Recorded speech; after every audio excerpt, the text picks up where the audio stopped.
Seulement 30 des effectifs sont disponibles cette fin de semaine au bloc opératoire de l'Hôtel-Dieu de Lévis. La mère de cette femme ne pourra s'y faire opérer pour une fracture à la hanche. Je comprends qu'il y a des cas plus importants, ça je le comprends, mais c'est quand que ma mère peut tomber prioritaire? C'est mercredi après-midi que c'est arrivé, on est déjà samedi midi, puis elle n'est toujours pas opérée. Notre bloc opératoire est en situation, je dirais, critique. C'était déjà difficile là, depuis la troisième vague de la COVID avec les vacances estivales. C'était à peu près à 40 %. Puis là, il y a plusieurs de notre personnel qui est tombé malade dans les derniers jours. Une équipe de garde complète est en poste, mais il n'y a aucune marge de manœuvre. Les chirurgies non vitales sont donc effectuées dans d'autres établissements de la région.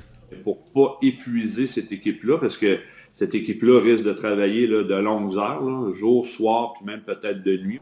Mais la solution retenue par le CIS ne fait que déplacer le problème, selon le syndicat. Si on met plus de pression à Saint-Georges, à Montmagny ou à Thetford, ben bon sang, la même chose va se reproduire à ces endroits-là. Au lieu d'avoir un secteur problématique, il va en avoir 4. Les formations nécessaires pour travailler au bloc opératoire compliquent également les possibilités de remplacement. On en a en formation. Ils ont déjà commencé. Il y en a d'autres qui vont commencer à la fin du mois de septembre. On va rehausser tranquillement notre équipe pour revenir à un état normal, mais on en a encore pour plusieurs mois. C'est qu'ils n'ont eu aucune formation ou très peu de formation dans les dernières années, malgré qu'on le recommandait. La mère de Mme Poiré sera finalement opérée à Montmagny. Le CIS assure que toutes les chirurgies nécessaires seront effectuées et que la sécurité de personne n'est compromise. Le syndicat en doute. Et s'il y en a 4 vitales en même temps, vous allez voir quels sont les problèmes. Il y en a 2 qui vont pouvoir être soignés. C'est ça la problématique. C'est sûr qu'on va porter plainte à l'Hôtel-Dieu de Lévis. Il faut que les choses bougent.